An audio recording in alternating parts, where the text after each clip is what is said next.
Je lis du livre de 2 Rois, chapitre 7, les versets 3 à 5, ce qui suit. Il y avait à l'entrée de la porte 4 lépreux qui se dirent l'un à l'autre, quoi? Resterons-nous ici jusqu'à ce que nous mourions?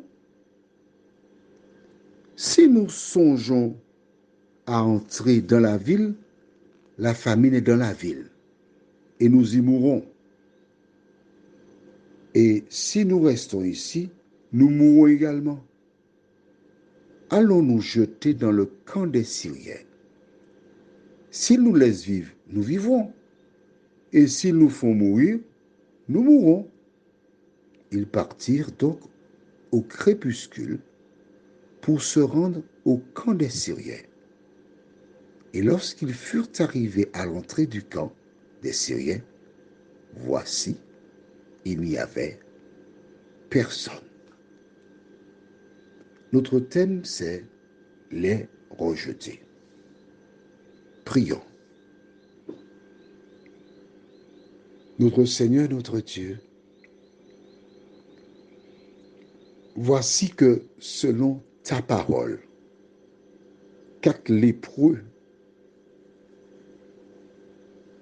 sont visités par ton esprit. Donne-nous, Seigneur, de nous appuyer plus que jamais sur ta parole.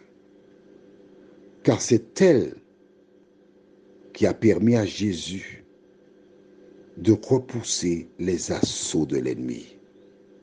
Nous comptons sur toi, Seigneur, au nom de Jésus et pour ta gloire éternelle. Amen. L'officier doutait parce que les Syriens encerclaient la ville. Mais du haut des cieux, nous savons que l'Éternel a toujours un projet.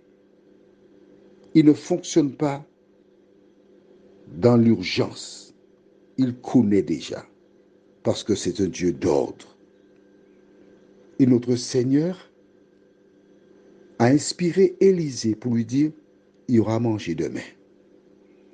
Élisée n'a pas demandé à Dieu ni comment, ou, non.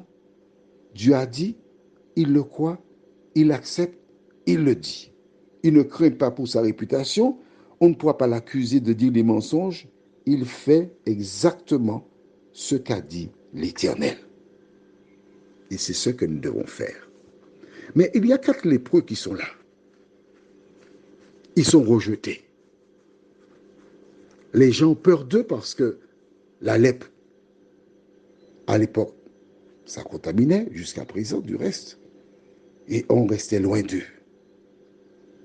L'Esprit de Dieu les incite à réfléchir. Et ils arrivent à la conclusion. Mourir pour mourir, si on reste ici, on va mourir. Allons chez les Syriens. S'ils nous tuent, nous serons morts. Mais ne restons pas ici. Ce ne sont pas les lépreux qui ont pensé ainsi.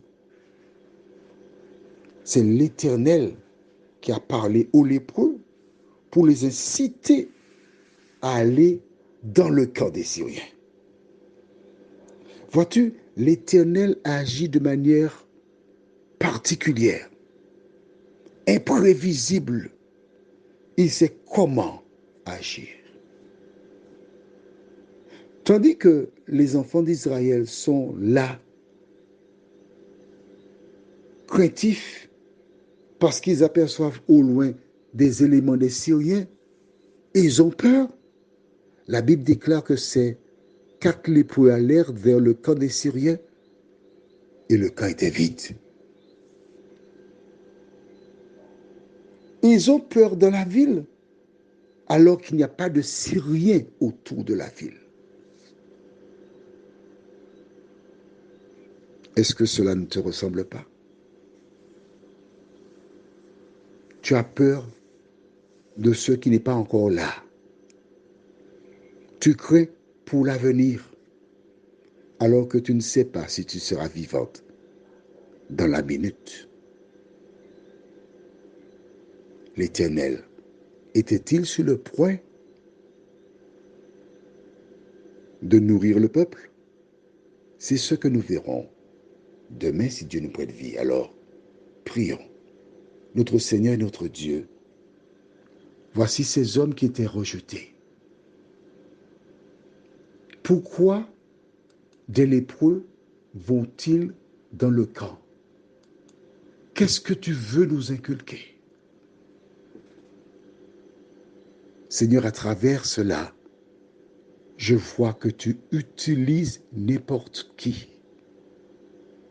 Les personnes que nous snobons, que nous rejetons,